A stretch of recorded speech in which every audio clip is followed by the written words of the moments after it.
ఈ బులెటిన్ ని సమర్పిస్తున్న వారు MDH గరం మసాలా. ఆరోగ్యం ఇంకా న్యూట్రిషన్ దొరికే బాడీ స్ట్రాంగ్ గా అవుతుంది. కొంచెం తింటే కడుపు నిండా డైజెషన్ బాగా అవుతుంది. MDH సోయా టీ అసలైన ప్రోటీన్. MDH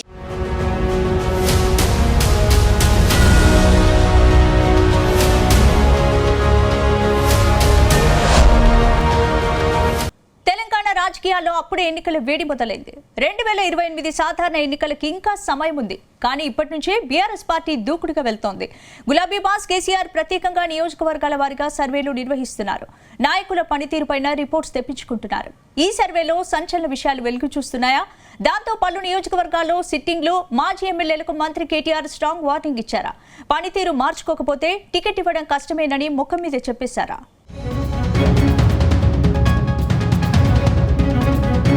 2028 అసెంబ్లీ ఎన్నికలను లక్ష్యంగా చేసుకుని గులాబీ బాస్ కేసీఆర్ పార్టీ ప్రక్షాళనపై దృష్టి పెట్టినట్లు తెలుస్తుంది. రాష్ట్ర వ్యాప్తంగా నియోజకవర్గాల వారీగా ప్రత్యేక సర్వేలు నిర్వహిస్తూ పార్టీ పరిస్థితి ఎలా ఉందని, ప్రజాభిప్రాయం, స్థానిక నాయకుల పనితీరుపై సమగ్ర నివేదికలను సేకరిస్తున్నట్లు తెలంగాణ భవన్ వర్గాలు చెబుతున్నాయి. ఇప్పటికే సుమారు 50 నియోజకవర్గాల్లో సర్వేలు పూర్తయ్యాయని పార్టీ వర్గాల ద్వారా తెలుస్తుంది.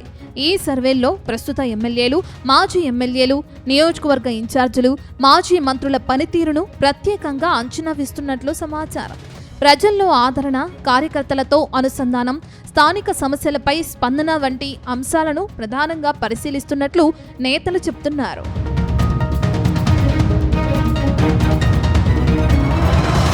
ప్రస్తుతం నియోజకవర్గాల వారీగా నిర్వహించిన సర్వే నివేదికలు నేరుగా పార్టీ అగ్రనాయకత్వానికి చేరుతున్నాయని పార్టీ వర్గాలు చెబుతున్నాయి. సర్వే రిపోర్టులపైన పోస్ట్ మార్టం నిర్వహించే బాధ్యతను బీఆర్ఎస్ వర్కింగ్ ప్రెసిడెంట్ కేటీఆర్ కు అప్పగించారట కేసీఆర్.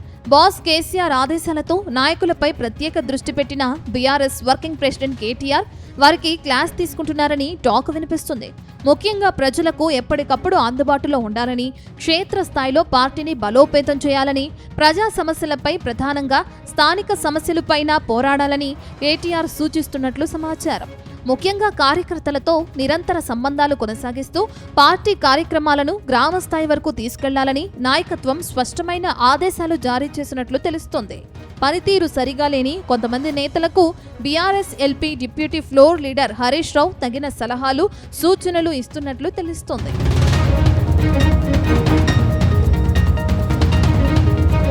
అయితే ఈ సర్వేలు కేవలం సమీక్షలకే పరిమితం కావని, భవిష్యత్ టికెట్ కేటాయింపులకు కీలకంగా మారే అవకాశం ఉందనే చర్చ గులాబీ పార్టీలో జోరుగా సాగుతుంది. గతంలో పదవులు నిర్వహించిన అనుభవం కంటే ప్రస్తుతం ప్రజల్లో ఉన్న ఆదరణ, గెలుపు అవకాశాలే ప్రాధాన్యంగా ఇవ్వాలని బీఆర్ఎస్ అధిష్టానం భావిస్తున్నట్లు సమాచారం. పనితీరు మెరుగుపడకపోతే వచ్చే ఎన్నికల్లో టికెట్ దక్కదనే సంకేతాలు కొందరు నాయకులకు వెళ్లినట్లు పార్టీలో గుసగుసలు వినిపిస్తున్నాయి. ఒకవైపు పార్టీ పునరుద్ధరణ, మరోవైపు గెలుపే లక్ష్యంగా అభ్యర్థుల ఎంపిక, ఈ రెండు అంశాలపై బీఆర్ఎస్ అధిష్టానం ప్రత్యేక దృష్టి సారించిన నేపథ్యంలో రానున్న రోజుల్లో గులాబీ పార్టీలో మరిన్ని ఆసక్తికర పరిణామాలు చోటు చేసుకునే అవకాశాలు కనిపిస్తున్నాయి.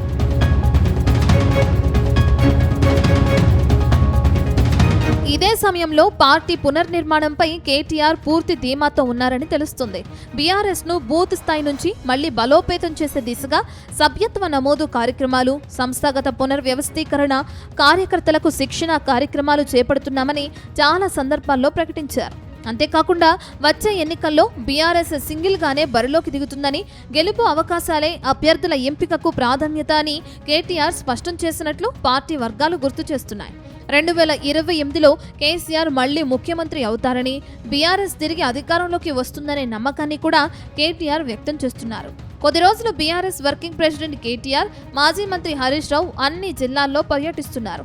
అక్కడ నేరుగా సర్వే రిపోర్ట్స్ పైన పార్టీ నాయకులతో నేరుగా ప్రస్తావిస్తున్నట్లు తెలుస్తోంది. ఇటీవల కరీంనగర్, మహబూబ్ నగర్ జిల్లాల్లో పర్యటించిన కేటీఆర్ 2 జిల్లాల్లో సిట్టింగ్ ఎమ్మెల్యేలు, మాజీ ఎమ్మెల్యేల పనితీరుపై జిల్లా అధ్యక్షుడికి రిపోర్ట్ ఇచ్చినట్లు తెలుస్తుంది.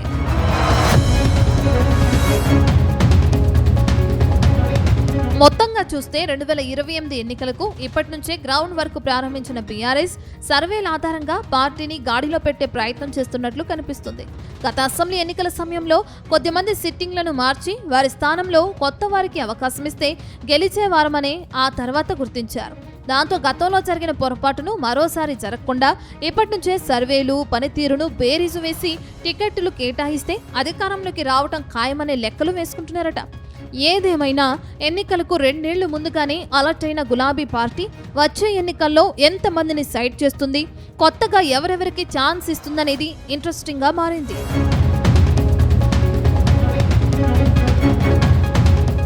కేంద్ర మంత్రివర్గంలో భారీగా మార్పులు చేర్పులు జరుగుతున్నాయా? త్వరలోనే 38 మంది కేంద్ర మంత్రుల శాఖలను మార్చే ఆలోచనలో ప్రధాని మోడీ ఉన్నారా? 2 ఏళ్లుగా పనితీరు ఆశించిన స్థాయిలో లేదని మంత్రులను మంత్రివర్గం నుంచి తప్పించబోతున్నారా? అలాగే ఎన్నికల దృష్ట్యా కీలక రాష్ట్రాలకు చెందిన ఎంపీలకు మంత్రి పదవులు కట్టబెట్టే వ్యూహాన్ని బీజేపీ అమలు చేసే ఆలోచనలో ఉందా? ఇక తెలుగు రాష్ట్రాల నుంచి కొత్తగా 2 మంత్రివర్గంలో చోటు కల్పించబోతున్నారా? అటు కేంద్ర ఆర్థిక శాఖ మంత్రిగా ఆర్బీఐ మాజీ గవర్నర్కు ఛాన్స్ ఇస్తారనే ప్రచారం సాగుతోందా?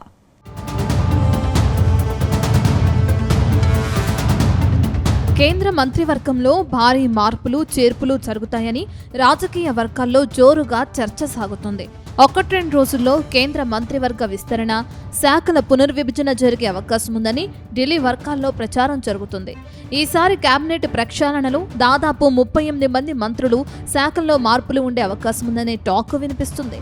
అలాగే జంజీ ఆశయాలకు అనుగుణంగా కొత్త నాయకత్వానికి అవకాశం కల్పించాలనే ఆలోచనలో బీజేపీ అధిష్టానం ఉన్నట్లు తెలుస్తోంది. పనితీరు ఆధారంగా కొంతమంది సీనియర్ మంత్రులను తప్పించి వారి స్థానంలో కొత్త ముఖాలకు అవకాశం కల్పించే అవకాశం ఉందని బీజేపీ వర్గాలు చెప్తున్నాయి. ఈ వారం రోజుల వ్యవధిలో ప్రధాని మోదీ రాష్ట్రపతి ద్రౌపది ముర్ముతో భేటీ కావటం, ఆ వెంటనే కేంద్ర హోంమంత్రి అమిత్ షా సైతం రాష్ట్రపతితో సమావేశం కావటంతో మంత్రివర్గ ప్రక్షాళనపై ఏ క్షణమైనా ప్రకటన రావచ్చని తెలుస్తుంది.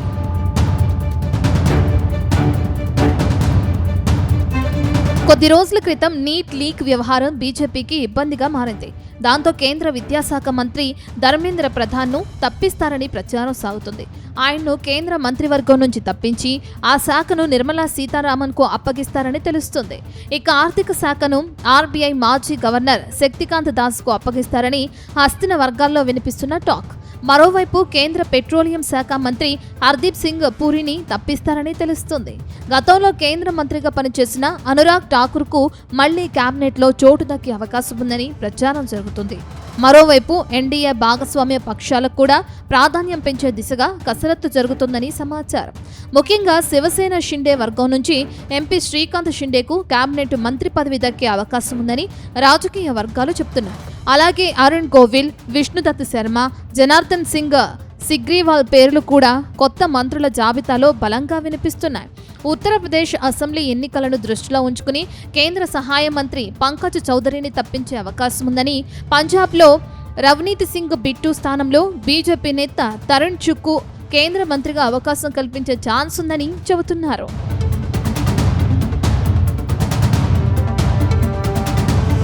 మరోవైపు బీహార్ సీఎం సీటును త్యాగం చేసిన నితీష్ కుమార్కు కేంద్ర మంత్రిగా అవకాశం కల్పిస్తారని అంటున్నారు. కేంద్ర సహాయ మంత్రి ప్రతాప్ రావు జాదవ్ వద్ద ఉన్న ఆరోగ్య శాఖ సహాయ మంత్రి బాధ్యతలను మార్చి ఆయుష్ శాఖను మాత్రమే కొనసాగించే అవకాశం ఉందని, కేంద్ర మంత్రి మనోహర్ లాల్ ఖట్టర్ వద్ద ఉన్న విద్యుత్ శాఖ మరో మంత్రికి అప్పగించే అవకాశాలున్నట్లు ప్రచారం సాగుతుంది. అంతేకాకుండా పనితీరు సరిగా లేదనే అభిప్రాయంతో 1/2 మంది కేంద్ర సహాయ మంత్రులను మంత్రివర్గం నుంచి తప్పించే అవకాశాలు కూడా ఉన్నాయని ఢిల్లీ వర్గాలు చెప్తున్నాయి. ఇక తెలుగు రాష్ట్రాలను 2 మంత్రి పదవులు దక్కుతాయని ప్రచారం సాగుతుంది.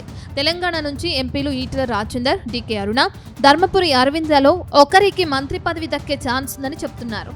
అయితే మహిళలకు 33% రిజర్వేషన్ అంశాన్ని సీరియస్ గా తీసుకున్న కేంద్ర బీజేపీ పెద్దలు ఈసారి మహిళలకు కేంద్ర మంత్రివర్గంలో అధిక ప్రాధాన్యత ఇవ్వాలని నిర్ణయించారని సమాచారం.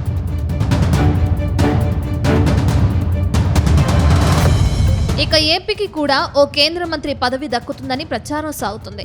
ఈ పోస్టును తెలుగుదేశం పార్టీకి కేటాయిస్తారా లేక జనసేనకు ఇస్తారా అనేది ఇంట్రెస్టింగ్ గా మారింది. ఒకవేళ తెలుగుదేశం పార్టీకి కేంద్రంలో పదవి దక్కితే వేమిరెడ్డి ప్రభాకర్ రెడ్డి పేరును పరిశీలిస్తున్నట్లు సమాచారం. ఇక జనసేనకు అవకాశం ఇస్తే ఎంపీలు బాలశౌరి, లింగమనేని రమేష్ లో ఒకరికి కేంద్ర మంత్రిగా ఛాన్స్ ఉందని చెప్తున్నారు. ఇక బీజేపీకి కూడా ప్రాతినిధ్యం కల్పిస్తే మాత్రం రాజమండ్రి ఎంపీ దగ్గుపాటి పురంధేశ్వరికి ప్రమోషన్ దక్కొచ్చని అంటున్నారు. గతంలో పురంధేశ్వరికి కేంద్ర మంత్రిగా పనిచేసిన అనుభవం ఆమెకు అడ్వాంటేజ్ అంటున్నారు.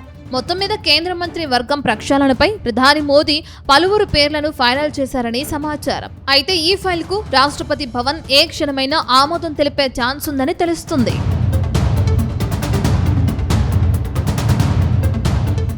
అనంతపురం జిల్లాలో ఫ్యాక్షన్ పాలిటిక్స్ చల్లారడం లేదు. తాడిపత్రిలో మాజీ ఎమ్మెల్యే కేతిరెడ్డి పెద్దారెడ్డికి జేసీ ప్రభాకర్ చుక్కలు చూపిస్తున్నారు.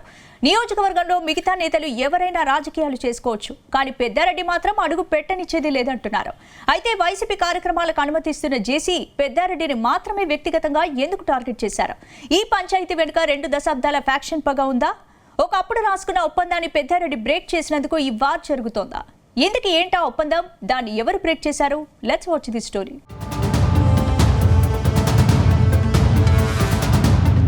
అనంతపురం జిల్లా తాడిపత్రిలో పాలిటిక్స్ మరోసారి హీటెక్కాయి. రాష్ట్రంలో కూటమి సర్కార్ అధికారంలోకి వచ్చాక టీడీపీ నేత జేసీ ప్రభాకర్ రెడ్డి, వైసీపీ మాజీ ఎమ్మెల్యే కేతిరెడ్డి పెద్దారెడ్డి మధ్య పచ్చగడ్డి వేయకున్నా బగ్గుమంటుంది. ఇప్పుడు వైసీపీ నాయకులపై జరుగుతున్న దాడులకు నిరసనగా సామూహిక నిరాహార దీక్ష చేపట్టేందుకు బయలుదేరిన వైసీపీ నేత పెద్దారెడ్డిని పోలీసులు అడ్డుకున్నారు. దీంతో ఆయన తన నివాసం బయటే బైఠాయించి నిరసనకు దిగారు. ఈ ఘటనతో తాడిపత్రిలో మరోసారి రాజకీయ వేడి పెరిగింది. అయితే ఈ గొడవ 2 పార్టీల మధ్య ఫైట్ అన్నట్లుగా కాకుండా ఇద్దరు ఫ్యాక్షనిస్టుల మధ్య వార్ అన్నట్లుగా సాగుతుండడమే చర్చనీయాంశంగా మారుతుంది.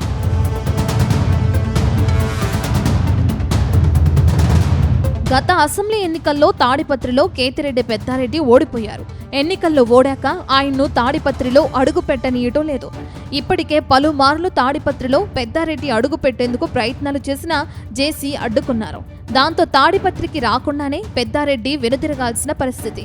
తాడిపత్రి నియోజకవర్గంలో ఎవరైనా స్వేచ్ఛగా రాజకీయాలు చేసుకోవచ్చని, కానీ కేతిరెడ్డి పెద్దారెడ్డిని మాత్రం అడుగు పెట్టనిచ్చేది లేదంటూ టీడీపీ సీనియర్ నేత జేసీ ప్రభాకర్ రెడ్డి భీష్మించుకుని కూర్చోవటం ఈ రచ్చకు కారణమవుతుంది. అయితే జేసీ ప్రభాకర్ రెడ్డి అంతలా పట్టుపట్టడం వెనుక తాడిపత్రి రాజకీయాల్లో శతాబ్దాల నాటి బలమైన ఫ్యాక్షనే కారణమని చెప్తున్నారు.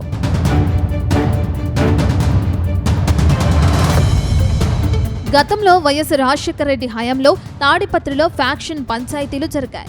ఈ గొడవల్లో జిల్లా ప్రజలంతా భయంతో బతికారు. చివరకు జేసీ కుటుంబానికి కేతిరెడ్డి కుటుంబానికి మధ్య ఒక అంతర్గత ఫ్యాక్షన్ ఒప్పందం కుదిరిందట. అప్పట్లో 2 వర్గాలు తాడిపత్రి నియోజకవర్గ పరిధిలోకి వచ్చి రాజకీయం చేయకూడదని రూల్ పెట్టుకున్నారట. కానీ కేతిరెడ్డి పెద్దారెడ్డి ఆ ఫ్యాక్షన్ ఒప్పందాన్ని పూర్తిగా ఉల్లంఘించారని జేసీ వర్గం ఆరోపిస్తుంది. అంతేకాకుండా తాడిపత్రి నుంచి పెద్దారెడ్డి ఎమ్మెల్యేగా గెలిచి జేసీ కుటుంబాన్ని వేధించారని అంటున్నారు. అందుకే ఇప్పుడు ఆయనను తాడిపత్రి గడ్డపై రానిచ్చేది లేదని జేసీ ప్రభాకర్ రెడ్డి బహిరంగంగానే సవాల్ విసురుతున్నారని అంటున్నారు. అయితే ఇన్నాళ్లు వైసీపీ నేతలందరినీ టార్గెట్ చేశారని అందరూ భావించారు. కానీ వైసీపీలో ఎవరైనా రాజకీయాలు చేసుకోవచ్చు, కానీ పెద్దారెడ్డికి మాత్రం ఆ ఛాన్స్ లేదని జేసీ చెబుతుండడంపై వైసీపీ వర్గాల్లోనూ కొత్త చర్చ మొదలైందని ప్రచారం సాగుతుంది. ప్రస్తుతం వచ్చే ఎన్నికల వరకు పరిస్థితులు ఇలాగే కొనసాగితే పెద్దారెడ్డి స్థానంలో కొత్త నేతకు అవకాశం ఇస్తే బాగుంటుందనే చర్చ జరుగుతుంది.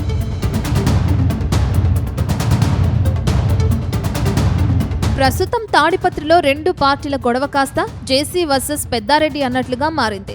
ప్రస్తుతానికి తన పోరాటం వైసీపీతో కాదని కేవలం మాజీ ఎమ్మెల్యే పెద్దారెడ్డితో మాత్రమే అని జేసీ స్పష్టం చేస్తుండటంతో ఈ ఇద్దరు పాత ప్రత్యర్థుల మధ్య నడుస్తున్న పంతాల రాజకీయం తాడిపత్రిని ఉద్రిక్తంగా మారుస్తుంది. అయితే జేసీ రచ్చతో తాడిపత్రి ప్రజలకు మనశ్శాంతి లేకుండా పోతుందనే చర్చ జరుగుతుంది. ఇప్పటికైనా తాడిపత్రిలో వైసీపీ కార్యకర్తలను, నాయకులను అరెస్టు చేసి జైలుకు పంపితే జేసీ అయినా మనశ్శాంతిగా ఉంటారని, అప్పుడైనా తాడిపత్రి ప్రశాంతంగా ఉంటుందని తాడిపత్రి ప్రజలు అనుకుంటున్నారు. మరోవైపు పెద్దారెడ్డి అనుచరులపై టీడీపీ నేతలు దాడులు చేస్తున్నా పట్టించుకోవడం లేదనే విమర్శలు వినిపిస్తున్నాయి. ఎవరైనా పని మీద తాడిపత్రికి వెళితే ఏ క్షణంలో ఏం జరుగుతుందో అన్న భయం ఎక్కువైందనే చర్చ జరుగుతోంది.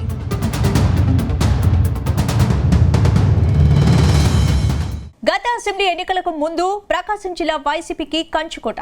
కానీ కూటమి సర్కార్ దెబ్బకు జిల్లాలో వైసీపీ అడ్రస్ గల్లంతైంది.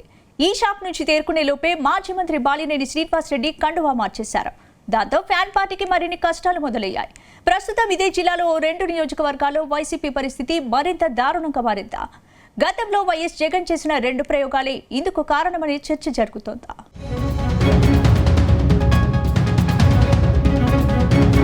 ఆంధ్రప్రదేశ్లో వైసీపీ అధికారం కోల్పోయాక కొందరు నేతలు సొంత నియోజకవర్గంలో అడుగు పెట్టలేని పరిస్థితి నెలకొంది. కూటమి సర్కార్ రెడ్ బుక్ పేరుతో కేసులు పెట్టడంతో చాలా మంది నేతలు సొంత నియోజకవర్గాలకు దూరంగా ఉంటున్నారు. మరికొందరు నేతలు మాత్రం కండువాలు మార్చేసి కూటమి పార్టీలో చేరిపోయారు. ఇందులో ప్రకాశం జిల్లాలో కీలకంగా ఉన్న మాజీ మంత్రి బాలినేని శ్రీనివాసరెడ్డి కూడా ఒకరు. ఒకప్పుడు ప్రకాశం జిల్లా రాజకీయాలను ఒంటి చేత్తో శాసించిన మాజీ మంత్రి వైసీపీ అధినేత జగన్ చేసిన అవమానం తట్టుకోలేక కండువా మార్చేశారని ప్రచారం ఉంది. ఈ జిల్లాలో గతంలో జరిగిన పొరపాట్ల నుంచి వైసీపీ ఇంకా కోలుకోలేకపోతుందని జిల్లాలో జోరుగా ప్రచారం సాగుతుంది.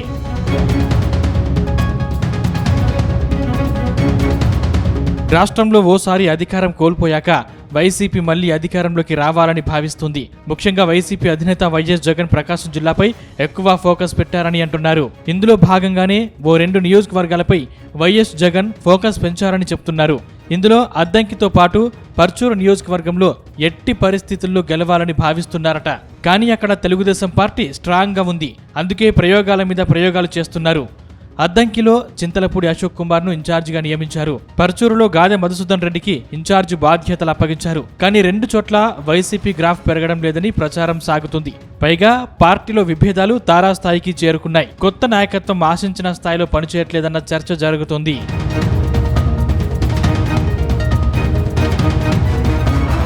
గతంలో అద్దంకి నియోజకవర్గంలో వరుసగా గెలిచిన రికార్డు గొట్టిపాటి రవికుమార్ సొంతం. ప్రస్తుతం కూటమి ప్రభుత్వంలో ఆయన మంత్రిగా కొనసాగుతున్నారు. ఆయనకు వ్యక్తిగతంగా మంచి గ్రాఫ్ ఉంది. ఇప్పటి వరకు ఆయన 4 సార్లు గెలిచారు. అటు నియోజకవర్గంలో వైసీపీకి మంచి బలం ఉంది. కానీ నాయకత్వం ప్రోత్సహించడంలో వైసీపీ అధినేత జగన్ ఫెయిల్ అవుతున్నారని టాక్ వినిపిస్తుంది.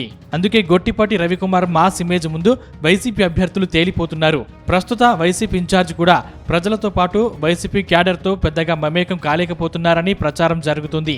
అటు పర్చూరులో సైతం ఇదే పరిస్థితి ఉందని అంటున్నారు. అక్కడక్కడ టీడీపీ నుంచి ఏలూరు సాంబశివరావు వరుసగా గెలుస్తూ వస్తున్నారు. అయితే ఈ 2 ఎమ్మెల్యేలు కూడా కమ్మ సామాజిక వర్గానికి చెందిన వారే. కానీ అదే సామాజిక వర్గానికి చెందిన సరైన నేతలు వైసీపీకి దొరకడం లేదని చెప్తున్నారు.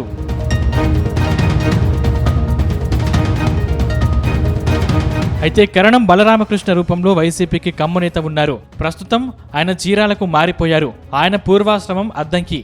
కానీ అక్కడ గొట్టిపాటి రవికుమార్ మాస్ ఇమేజ్ ను ఢీకొట్టాలి అంటే కరుణం బలరామకృష్ణమూర్తి అయితే సరిపోతారు. కానీ అందుకు కారణం బలరాం ఒప్పుకోవడం లేదని చెప్తున్నారు. అయితే పూటకో లీడర్ ను తెచ్చి అక్కడ నియోజకవర్గ ఇన్ఛార్జ్ గా నియమిస్తున్నారనే చర్చ ఉంది. అటు పర్చూరు పరిస్థితి కూడా అలానే ఉందనే ప్రచారం ఉంది. అక్కడ టీడీపీ స్ట్రాంగ్ గా ఉంది. మరోవైపు దగ్గుబాటి పూరంధేశ్వరి, వెంకటేశ్వరరావు దంపతులు కూటమికి అండగా నిలబడుతున్నారు. అయితే ఆ 2 నియోజకవర్గాల్లో జగన్ చేస్తున్న ప్రయోగాలు విఫలమవుతూనే ఉన్నాయి. దీంతో ఆ జిల్లాలో ఆ 2 నియోజకవర్గాలపై వైసీపీ ఆశలు వదులుకోవాల్సిందే అని పొలిటికల్ పరిశీలకులు అభిప్రాయపడుతున్నారు.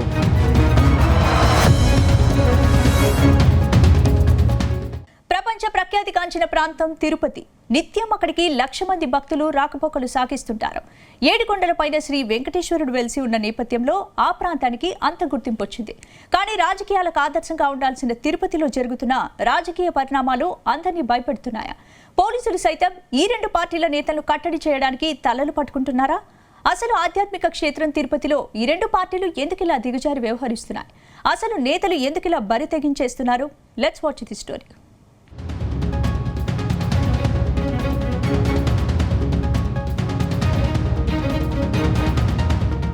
నెల రోజులుగా తిరుపతిలో రాజకీయ వాతావరణం వేడెక్కి ఒక్కసారిగా ఉద్రిక్తంగా మారింది.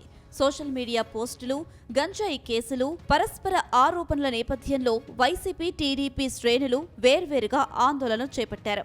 ఇప్పుడు 2 పార్టీల మధ్య గొడవలు పోలీసులకు సవాల్గా మారింది. తిరుపతి నగరంలో 2 పార్టీల నేతలు చేస్తున్న ఈ నానా హడావిడి చూసి ఇంత దిగజారుడు రాజకీయాలు అవసరమా అన్న చర్చ జరుగుతుంది. ఎవరికి వారు ఏమాత్రం తగ్గకుండా ఈ తప్పులకి కారకులు మీరేనంటే మీరే అంటూ నిందలు వేసుకుంటున్నారు. వైసీపీ ప్రధానంగా ఆందోళన చేయడానికి కారణాలు కొన్ని ఉన్నాయి. మహిళలను కించపరిచే పోస్టులపై చర్యలు తీసుకోవాలని వైసీపీ నాయకులు డిమాండ్ చేయగా, మరోవైపు గంజాయి వ్యవహారంలో వైసీపీ కార్యకర్తల పాత్రపై టీడీపీ నేతలు నిరసనలు తెలిపారు. ఈ క్రమంలో తిరుపతి ఈస్ట్ పోలీస్ స్టేషన్ పరిసరాల్లో 2 పార్టీల కార్యకర్తలు నిత్యం గొడవలు పడుతూ ఉద్రిక్త పరిస్థితులు నెలకొల్పుతున్నారు.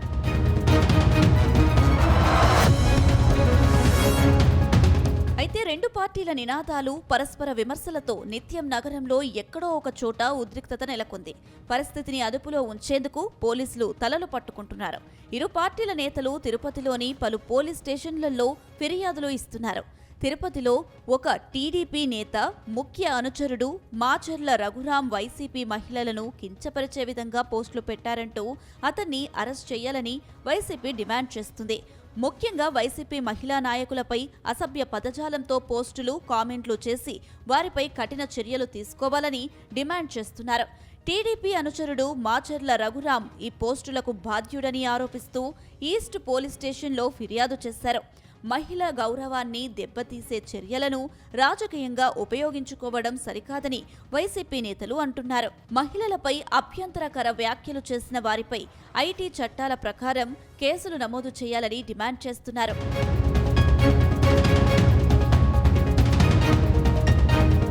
ఇదిలా ఉంటే తిరుపతిలో గంజాయి, డ్రగ్స్, మరికొన్ని మాదక ద్రవ్యాల వినియోగం పెరుగుతుందంటూ అధికార పార్టీ టీడీపీ నేతలు ఆందోళన నిర్వహిస్తున్నారు. ఇటీవల గంజాయి కేసులో ఓ వైసీపీ కార్యకర్త అరెస్టు కావడం రాజకీయంగా చర్చనీయాంశమైంది. ఈ నేపథ్యంలో నగరంలో మాదక ద్రవ్యాల నియంత్రణపై ప్రభుత్వం, పోలీస్ శాఖ కఠిన చర్యలు తీసుకోవాలని టీడీపీ నాయకులు డిమాండ్ చేశారు. యువతను గంజాయి బారిన పడకుండా కాపాడాలని, తిరుపతిని డ్రగ్స్ రహిత నగరంగా తీర్చిదిద్దాలని డిమాండ్ చేస్తున్నారు. గత వైసీపీ పాలనలోనే ఈ మాదక ద్రవ్యాల అక్రమ రవాణా పెరిగిందని ఆరోపిస్తూ ఉన్నారు. వాళ్ళే ఇప్పుడు తిరుపతి వేదికగా డ్రగ్స్ అమ్ముతున్నారని ఈస్ట్ పోలీస్ స్టేషన్ సమీపంలోని మహాత్మాగాంధీ విగ్రహం వద్ద ధర్నా చేయడం మరింత ఆందోళన, మరింత ఉద్రిక్తతలకు దారితీసింది.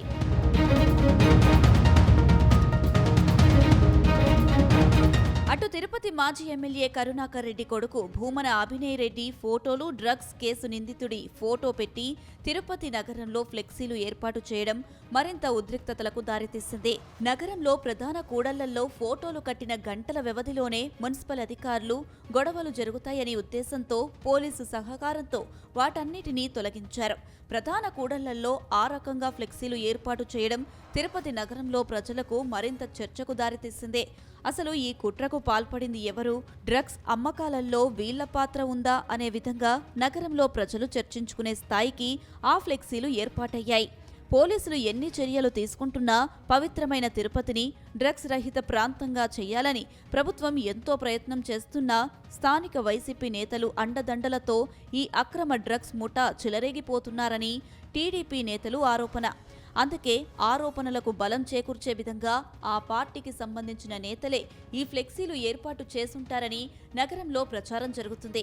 రాత్రి అయ్యిందంటే చాలు, ఉదయంకి ఎక్కడ ఏం జరుగుతుందో అని ప్రజల్లో భయం నెలకొంది.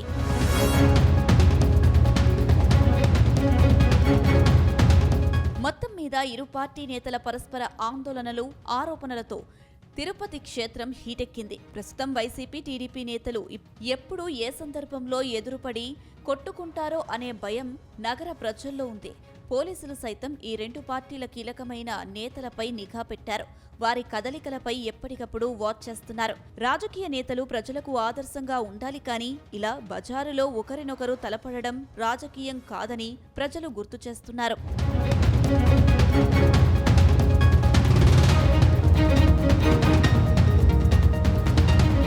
ఇది ఇవాల్టి report. Keep watching Zee Telugu News. ఈ బులెటిన్ ని సమర్పించిన వారు MDH గరం మసాలా, MDH దమాలు, దాల్ తడక మరియు మష్రూమ్ మసాలా. MDH తో భోజనం ఎల్లప్పుడూ రుచికరం. MDH సదా మీకు కొత్త రుచినివ్వడానికి తయారుగా ఉంటుంది.